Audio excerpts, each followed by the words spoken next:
झाले ना तो प्रॉब्लेम सॉल्व्ह झाला ना आता मॅरेज कसं करायचं याच्यावर डिस्प्यूट आहे. म्हणजे मी म्हणून रजिस्टर करूया हो तर ती म्हणजे नाही पारंपरिक पद्धतीने सने चौघडे लावून घोडा आणून गुंडवळ्या बांधून झालं पाहिजे. रिमेंबर वेल लग्नाची ती माझी फर्स्ट कंडिशन आहे. अगं बाई म्हणजे तुम्ही दोघांनी काही करार वगैरे केला की काय? आजी पुढे आई तिला संसार करण्यासाठी ना अंगण असलेलं घर पाहिजे. दारात असं तुळशी वृंदावन पाहिजे. आता फुटून आणायचं सगळं. अरे म्हण्या तिकडे अमेरिकेमध्ये मोठमोठी घरे असतात रे.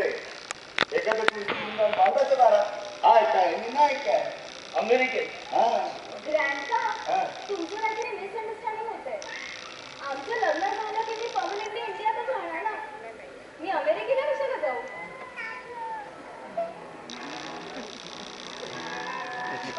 ग्रीन कार्ड आणि अमेरिकन नॅशनॅलिटी मनीषशी लग्न झालं की इंडियन नॅशनॅलिटी मला मिळेलच की. आणि मला खूप आवडतं आपला देश, आपली संस्कृती, आपली माती, आपली माणसं.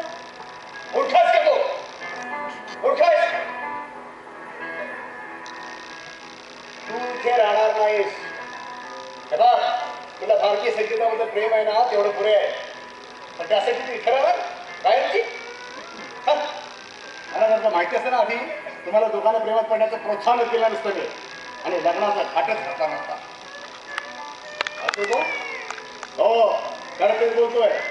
आणि हे पोरी तुला इथे देशाची माती खायचं ना घरून खा पण त्यासाठी तुला मनुष्य विसरावं लागेल. त्याच्याशी केलेलं प्रेम लग्नाची पाहिलेली स्वप्न सगळं विसरावं लागेल. पण काहीही झालं तरी हा या देशात राहणार नाही.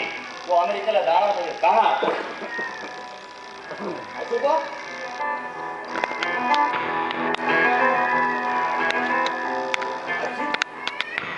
वेळ लागले आजोबा तिला काय करावं कुठे राहावं हा तुझा वैयक्तिक प्रश्न आहे.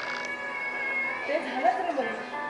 पण आता काय म्हणाले ते तुम्हा दोघांना प्रेमात पडायला लावलं? हो आजी खरं तर आमची छान फ्रेंडशिप होती. आजोबांनी आम्हाला प्रेम करण्यास भरीच पाडले. काजो लग्नाला तयार व्हावी यासाठी प्रयत्न केला.